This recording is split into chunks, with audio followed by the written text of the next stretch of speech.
이와 같은 점을 기준으로 1차 시험 합격자 발표와 2차 시험 등록 이 부분 거에 대해서 여러분이 세밀하게 계획을 세워서 선택을 하시고 2차 시험 등록을 해야 되겠습니다. 지원 확정 제도가 있음에도 불구하고 그래도 최종적으로 1차 시험에 배수를 채우지 못할 경우에는 1차 시험 추가 합격자를 발표를 해줍니다. 그러나 이 추가 합격자의 수는 예년보다는 현저하게 줄어들 것으로 판단됩니다. 그래서 1차의 경우에는 1차 시험 합격자의 1차 추합은 8월 14일이고요. 이 학생들이 등록해야 되는 기간은 8월 14일서부터 19일까지입니다. 그리고 1차 시험 추가 합격자 두 번째가 있는데 8월 22일 금요일이고요. 이 학생들의 2차 시험 등록 기간은 8월 22일서부터 6일까지예요. 추가 합격자라고 해서 반드시 불리한 것은 아닙니다. 비록 내가 1차 성적은 낮지만은 공군사관학교에서는 면접과 체력장 비중이 1차 시험보다 월등하게 크고 특히 면접 비중이 월등하게 크기 때문에 2차 시험에서 얼마든지 2단계에서 역전이 가능한 만큼 1차 추합으로 붙든 2차 추합으로 붙든지 간에 관계없이 최선을 다하면은 추가 합격자가 최종 심사에서 최초 합격도 될 수가 있어요. 그렇기 때문에 절대 추합이라고 해서 부담 갖지 말고 자기 자신에 대해서 최선을 다하는 모습으로 접근해가는 것이 좋습니다. 그래서 1, 2차 추합 발표 부분 것에도 주목을 해주시고요. 근데 이 학생들은 2차 전형 그 시기 선택에 있어서 특히 체력장과 그리고 신체검사 면접 받는 그 시기를 자신이 선택함에 있어서 좀 불리할 수가 있어요. 왜냐하면은 1차 시험 최초 합격자들이 어느 정도 선점할 수 있는 그런 부분들이 있다 보니까 추합으로 발표한 학생들은 2차 시험 등록 기간이 뒤에 있다 보니까 아무래도 그러한 점을 감수해야지 됩니다. 그러면은 시험 1차 선택하고 등록할 때 그리고 2차 시험 단계에서 서류 제출 복잡한 과정이 남아 있습니다. 네, 1차 시험 성적 확인 및 지원 신청 그리고 그에 따른 2차 시험 등록 관련해 가지고서 확인해 가도록 하겠습니다. 네. 공사 홈페이지 보면은 26년도 78기 공사 1차 시험 성적 확인 및 지원 확정 이런 팝업창이 떠 있습니다. 그래서 여러분들이 여기서 1차 시험 성적 응시자를 기준으로 해가지고서 오늘서부터 8월 4일까지 성적 확인을 하고 그리고 합격자 발표는 8월 8일 날 해줘요. 그럼 여기서 어떻게 성적을 확인하느냐? 바로 웨이 어플라이에서 성적 확인 및 지원 확정 클릭해서 이동하면은 그쪽에서 성적 확인하고 거기서 지원 확정을 하는 것이에요. 지원 확정을 하지 않을 시 불합격 처리 계속 말씀드렸고요. 저장 제출 결제까지 완료해야 된다. 이 부분 거 꼭 공지사항을 확인하라. 네, 클릭 한번 해보겠습니다. 이와 같이 클릭하면은 공군사관학교 UA 홈페이지 가가지고 자신의 그와 같은 아이디 기준으로 로그인해서 성적 확인하고 반드시 이곳에서 여러분들이 자신의 성적을 확인한 후에 지원 확정을 해줘야 된다. 이 점을 유의하셔야 됩니다. 그래서 지원 확정이 이루어지지 않는 경우에는 불합격 처리되고 그리고 아무리 고득점이어도 여러분의 공군사관학교 진학은 물거품이 됩니다. 그래서 물론 시험 삼아서 봐본 학생들, 이 학생들은 지원 신청을 안 하겠지만은 성적 확인을 할 거예요.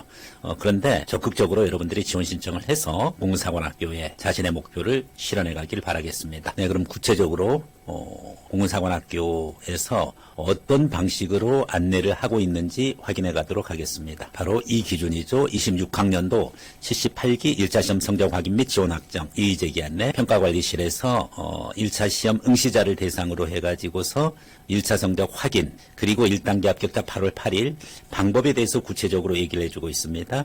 방금 전에 보여드렸던 것처럼 공사 입학안내 홈페이지에서 팝업 내 클릭하고 성적 확인 및 지원 확정하시고요.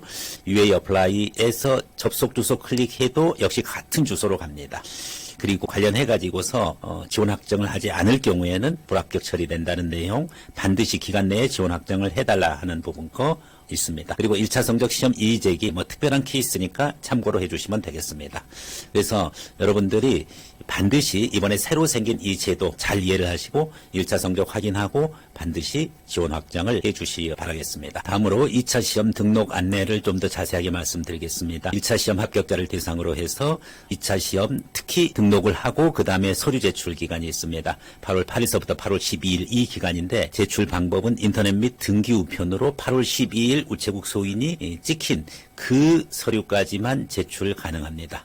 자, 구체적으로 어떠한 절차를 가지고 어떤 서류를 제출해야 되는지에 대해서 확인을 하도록 하겠습니다. 2차 시험 일자를 우선적으로 선택하는 것이 중요합니다. 말씀드렸듯이 2차 시험 일자의 선택은 자신의 체력 면접 준비 상황, 그리고 9월 모의고사의 시기, 이와 같은 걸 종합적으로 판단해가지고 2차 시험 일자를 선택을 하는데, 이 부분 것은 일자별 수용 인원을 초과할 때는 선착순으로 마감한다라고 되어 있습니다. 이런 점으로 했었을 때 어쨌든 최초 합으로 1차 시험을 합격한 학생들이 자신이 원하는 2차 시험 일자를 선택하는 데 유리합니다. 1차를 추합으로 합격한 학생들은 다소 이와 같은 우선순위에서 밀릴 수가 있습니다. 그러면 이제 구체적으로 어떤 서류를 준비해야 되느냐 하는 부분이죠. 바로 첫 번째가 국군 방첩사령부 신원조사 서류 제출하는 것이 있고요. 그 다음에 공군사관학교 등기우편 제출하는 것이 있습니다. 방첩사 신원조사 서류도 다양하게 있다는 거 주의하고요. 국군 방첩사령부 홈페이지에 주로 온라인으로 제출하는 거고, 공군사관학교 등기우편 발생은 바로 등기우편으로 제출한다는 점이 차이가 있습니다. 최초 합격자는 8월 12일서부터 제출되는 부분들이니까 좀 유리하고요. 1차 추합은 8월 19일, 2차 추합은 8월 26일이니까 1, 2차 추합으로 하는 학생들은 아무래도 2차 시험 날짜 선택에 있어서 불리할 수 있다라는 점 말씀드렸습니다. 구체적으로 제출 서류에 대해서 알아가 보도록 하겠습니다. 아무래도 이 제출 서류는 지원자들이 1단계 1차 공부 시험 하느라고 좀 바빴었고요. 2차 제출 서류도 자소서 위주로 학생들은 준비합니다. 그 외에 기본 증명서나 병적 증명서 이런 부분들은 부모님이 좀 챙겨주셔야 됩니다. 왜냐하면 학생들은 학생들 나름대로 또 바쁜 일정을 갖고 있기 때문에 행정 서류들 있죠. 학교 생활 기록부도 마찬가지고, 특히 뭐 건강보험, 요양급여, 내역서라든지 뭐 이런 부분 거, 학생이 챙길 부분 건 자소서, 물론 학생부도 챙길 수 있지만 그 다음에 한국사 능력, 뭐 요 정도 부분들이니까요. 이런 점을 유의해가지고서 준비를 해 들어가는 것이 좋습니다. 구체적으로 한번 알아가 보도록 하겠습니다. 우선 첫 번째 신원 진술서가 필요합니다. 신원 진술서는 국군 방첩사령부 홈페이지에서 제출하게 되고, 또 자기소개서인데, 이 자기소개서가 신원조사용 자기소개서인데, 이거는 공군사관학교에 제출하는 것이 아니라 바로 국군 방첩사령부, 예전에 기무대 안보지원사령부에 제출하는 것이죠. 최근에 이제 방첩사령부가 이번에 이제 뭐 계엄과 관련해 가지고 많은 논란의 중심에 서 있는데, 어쨌든 이 사령부의 신원진술서와 자기소개서를 제출하게 됩니다. 이와 관련된 자세한 영상은 별도로 좀 전달드릴 것입니다. 그 외에 어머님이 준비해야 될 거 기본증명서 상세해야 됩니다. 병적증명서, 병적기록부, 복무확인서가 있는데, 기본증명서는 직접 인터넷으로 떼든 아니면 동사무소 즉 주민센터 가서 확인해가 발급받도록 하고요. 병적증명서, 이거 질문 많이 하는데, 남성 군 미필자들이 있어요. 대부분 다 군 미필자예요. 그렇기 때문에 남학생인 경우에는 병적증명서를 발부받아서 제출해야 됩니다. 그런데 여학생은 어차피 의무 복무가 아니기 때문에 여성 군 미필자는 별도로 병적증명서 서류 제출할 필요가 없습니다. 제대군인과 현역 복무 중인자, 대체역 복무 근무자들은 제대로 된 병적기록부, 또 복무확인서를 제출해야 된다는 거 유의해 주기 바라겠습니다. 다음 신용정보 조회서입니다. 그래서 한국신용정보원에서 제출일 기준으로 되어져 있는 이 부분 거 역시 잘 제출해 주셔야 되겠습니다. 그 다음에 학교생활기록부 사본 한 부인데, 이 학생부 뭐 기본적으로 뭐 제출에 어려움 없지 않습니까? 라고 생각하는데 꼭 그렇지 않아요. 고등학교 지금까지의 모든 학년, 재학생은 3학년 1학기까지, 졸업생은 졸업한 3학년 2학기까지 전체 출력문서 하단에 바코드가 있어야 돼요. 그런데 이제 무인 발급기나 발급기에서 출력한 경우, 또는 원본 대조필이나 학교장 관인이 이런 경우에는 없어도 돼요. 바코드가 있는 경우에는. 근데 그렇지 않은 경우에는 학교장 관인과 첫 장과 마지막 장에 원본 대조필 도장이 찍혀야 됩니다. 이런 점들 좀 주의해서 준비해 주시고요. 학교생활 기록부도 역시 부모님이 좀 신경 써주세요. 그 다음에 건강보험 요양급여 내역서 얘기했고요. 그리고 그 건강보험 요양급여 내역서는 수험생 명의로 개인 열람용으로 발급해 주시면 되고요. 그 다음에 한국사 능력시험, 이 부분 것도 역시 국사편찬위원회의 원서 접수 사이트 전산 제출 및 입력, 이 과정을 통해서 이루어집니다. 그래서 이런 내용들 제대로 확인을 하고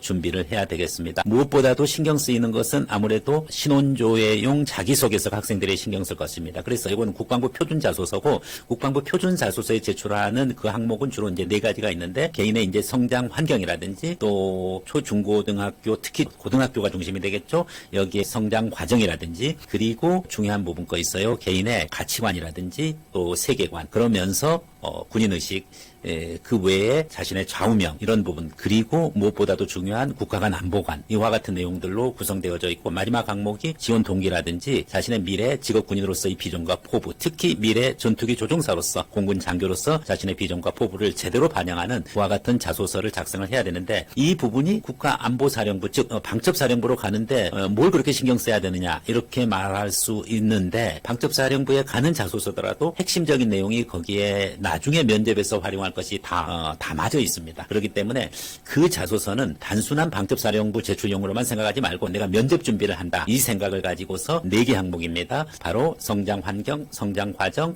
가치관과 그리고 직업의식, 군인의식, 그리고 마지막으로 지원 동기랑 미래 비전과 포부, 이 4개 항목에 대해서 제대로 작성할 수 있어야 되겠습니다. 네, 이상으로 전체적인 2차 시험 까지의 대비 과정에 대해서, 서류 제출 과정에 대해서 말씀드렸습니다. 다음 영상에서 본격적으로 2차 시험 어떻게 진행되고, 특히 공군사관학교는 자신의 선택에 따라서 8월 25일서부터 시작해서 8월 말까지 시험을 볼 수도 있고, 9월 전체 중에 몇 주 차이 갔을지, 그리고 10월 초까지도 면접이 이렇게 진행되고 있으니까 선택을 일단 잘 해야 되고요. 그 기간 동안에 공군에서 보는 그와 같은 2차 시험 부분 거에 대해서 신체검사라든지 체력장, 그리고 특히 중요한 면접 부분 거에 대해서 자세한 안내는 다음 영상으로 같이 하도록 하겠습니다. 감사합니다.